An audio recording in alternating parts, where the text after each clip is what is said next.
Those small experiments that may overturn your perception of science. Put 2 magnets on the 2 ends of the cup.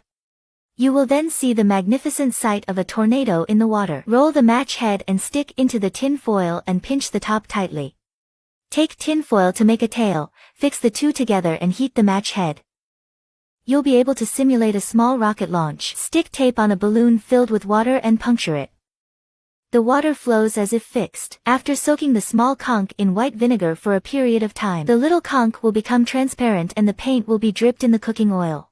Put a bubble tablet. You can see the spectacular scene of volcanic eruption. Roll the paper into a cylinder and ignite the top end at 45 degrees of suspension. You will see white smoke going downstream, forming a spectacular white waterfall. 2 forks cross each other, toothpick through the middle. After tip to tip with another toothpick. And you have the magic of balance. Mixing several colors of paint together. Then pour in the transparent cooking oil. After stirring, it seems to appear the vast universe and colorful happy planet cope 100 times.